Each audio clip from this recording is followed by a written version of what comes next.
kita semua kan diajarin buat ngejar gaji gede.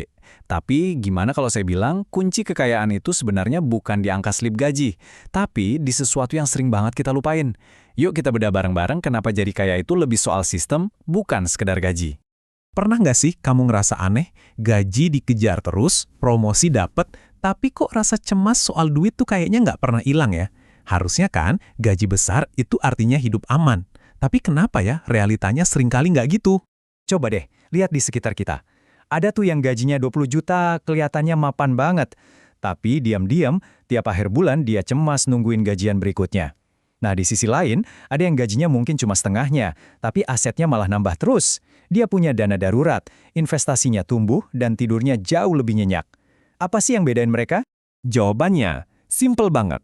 Gaji gede tanpa sistem itu persis kayak ngisi air ke ember yang bocor. Mau sederas apapun air yang kamu tuang, ya embernya nggak bakal pernah penuh.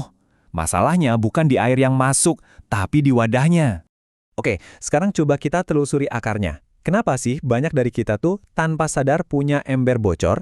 Ini semua berawal dari satu mitos yang kita percaya gitu aja dari kecil. Mitosnya simple, mau kaya, ya cari gaji yang besar. Kedengarannya logis banget kan? Nah, inilah yang bikin kita fokus setengah mati buat naikin pendapatan. Tapi lupa nanya, setelah duitnya masuk rekening, terus apa? Wajar kok kalau kita percaya sama mitos itu, siapa sih yang nggak mau hidup nyaman? Tapi lucunya, jebakannya tuh baru kelihatan justru pas gaji kita beneran naik. Bukannya makin tenang, yang datang seringnya malah masalah-masalah keuangan yang baru. Nah, ini dia nih penyakitnya, yang sering disebut inflasi gaya hidup. Gaji naik, standar hidup langsung ikutan naik. Nongkrong jadi lebih sering, gadget pengen yang paling baru. Terus, cicilan-cicilan baru mulai muncul. Akibatnya, tekanan finansial malah ikut naik. Dan yang paling aneh, tabungan, ya gitu-gitu aja, nggak kemana-mana. Biar lebih gampang dipahami, kita pakai cerita sederhana aja ya. Ini bukan tentang orang super kaya, tapi tentang dua orang biasa yang mungkin ada di sekitar kita. Sebut aja nama mereka Asep dan Budi. Yuk, kita lihat bedanya. Asep, gajinya 15 juta. Filosofi keuangannya, pakai dulu, sisanya baru deh ditabung. Terus ada Budi, gajinya jauh lebih kecil, cuma 6 juta. Tapi filosofinya beda. Gaji masuk, amankan dulu masa depan, baru sisanya dipakai.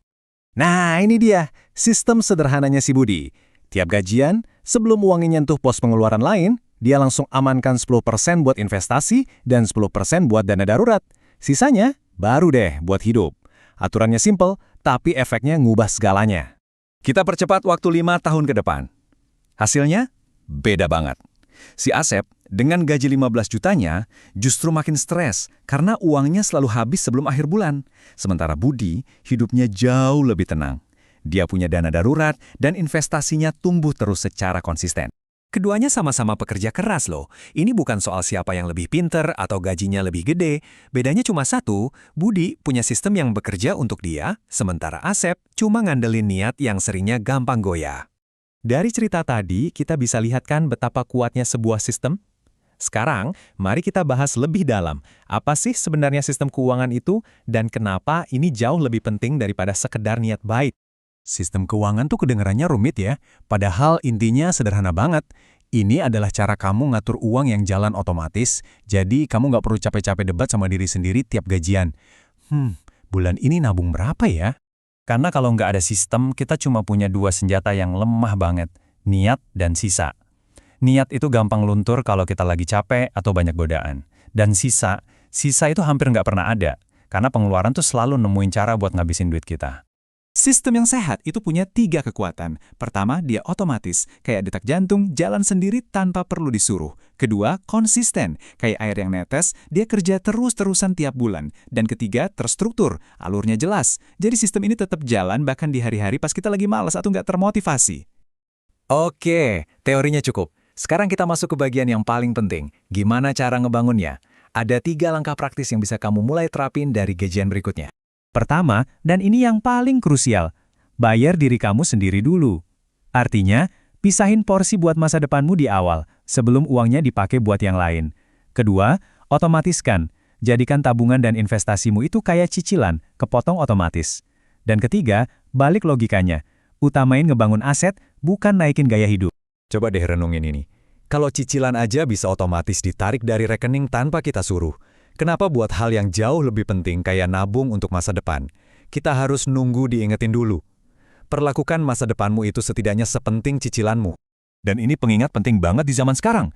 Jangan sampai kita sibuk ngebangun citra kaya di media sosial, tapi di kehidupan nyata, tiap tanggal tua kita stres lihat saldo rekening. Kekayaan sejati itu soal ketenangan batin, bukan soal penampilan luar.